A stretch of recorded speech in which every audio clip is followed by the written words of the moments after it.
Jeffrey Epstein has been dead for nearly 7 years, yet somehow the story just keeps getting bigger. Every few months, another document emerges, another witness speaks, another testimony surfaces, and each time it feels as though the public is being shown another piece of a puzzle that should have been completed long time ago. And this week, that puzzle's expanded yet again, because one woman who says she was abused and trafficked by Jeffrey Epstein for more than a decade has publicly described attending Buckingham Palace and Windsor Castle. Let that sink in for a moment. Buckingham Palace, Windsor Castle. Two locations recognised around the world as symbols of British monarchy. Now they've once again found themselves being discussed in connection with the Epstein scandal. The woman is Sarah Kellen. Her testimony was given before the US House Oversight Committee as part of a congressional investigation examining Epstein's network, also his associates and the people who moved within his world. And what she had to say has reignited a debate that many people believe never truly ended. Before we continue, hit like, subscribe. Let's get into it.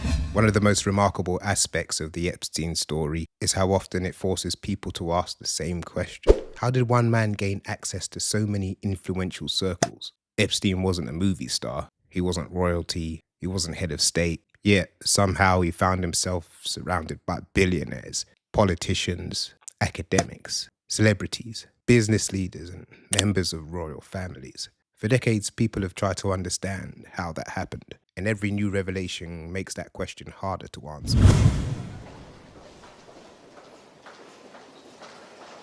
Oh, perfect timing. Thank you.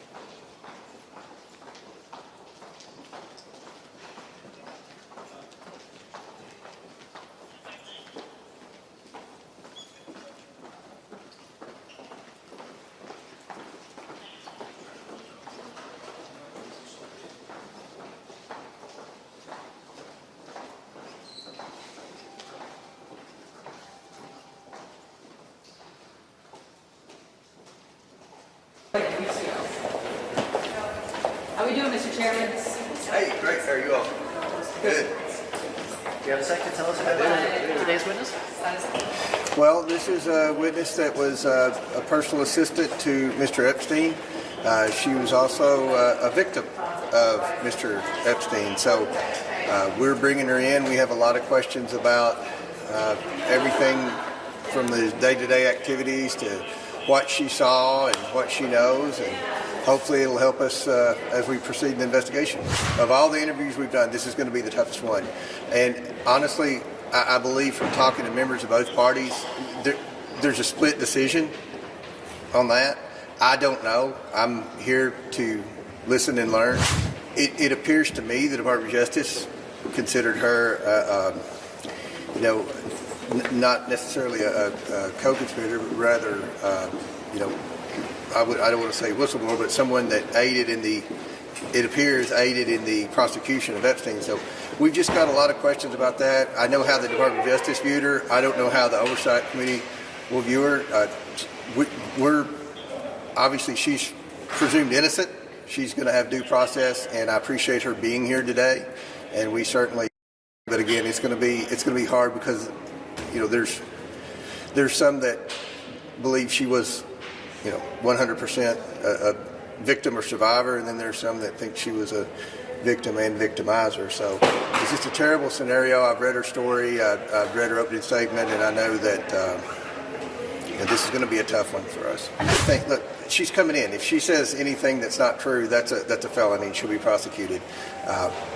We've got to have some incentive to get people in and not do like the Clintons did and delay it for 7 months. So if you come in, we're doing the interview, and we'll release the transcripts. It'll be 100% transparent like everything else, and hopefully that will be good enough. According to Kellen, she attended dinner at the private Buckingham Palace apartment of Andrew Mountbatten, Windsor. She also stated that she attended Prince Beatrice's 18th birthday celebration at Windsor Castle. Those are extraordinary claims, not because they allege criminal behavior took place there, but because they illustrate just how deeply Epstein's social network appeared to penetrate elite society. Whenever Prince Andrew's name appears in an Epstein story, the same debate inevitably returns. Many people feel that the public never received satisfactory answers about the nature of the friendship between Andrew and Epstein.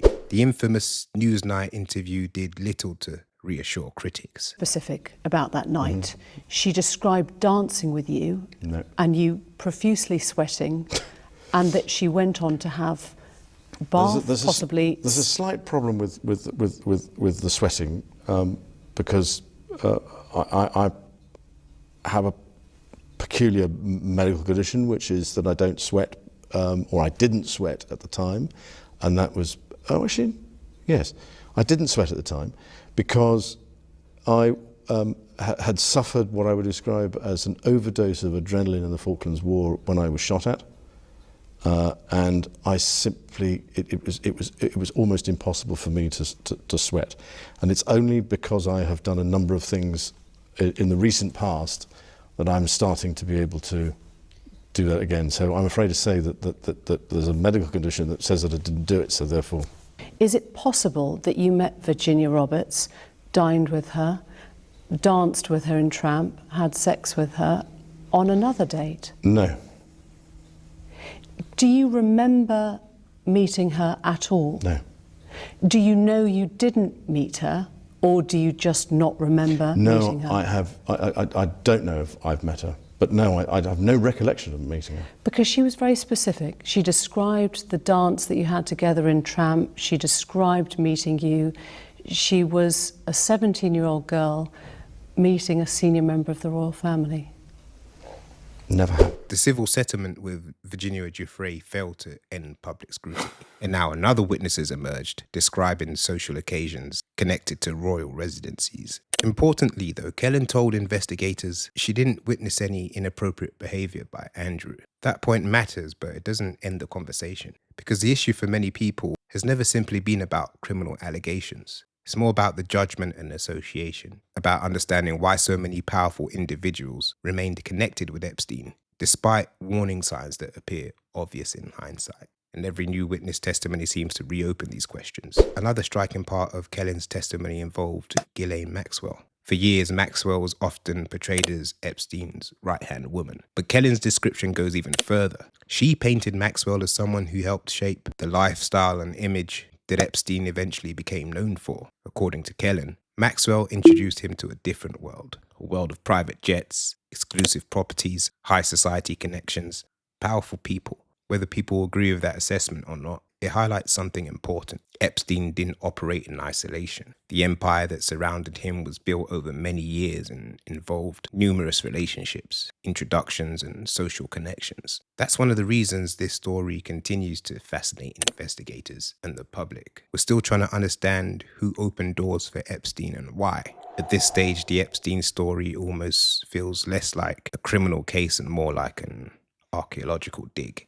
Every time investigators discover something, they discover another layer underneath, another witness, another document, another relationship, another unanswered question. And that's what makes stories like this so difficult to put to rest, because despite the convictions, despite the lawsuits, despite Maxwell's imprisonment, we still don't have the complete picture of what happened. The details keep emerging years after Epstein's death, the names keep surfacing, the connections keep expanding. And with each new revelation, public trust becomes harder to rebuild. Sarah Kellen's testimony doesn't accuse Andrew Mountbatten Windsor of misconduct. She explicitly stated she didn't witness any inappropriate behaviour. But her account does something else. It reminds the world just how close Jeffrey Epstein came to some of the most powerful and prestigious institutions on earth. Years after his death, this story refuses to remain buried. Every new testimony seems to pull another thread. And the more threads people pull, the larger the picture appears to become. This Epstein story isn't going away, but we'll do what we can to keep you up to date with all of the latest that comes out. If you haven't already, hit the like and subscribe. In the meantime, stay well, stay safe, and I'll catch you in the next one.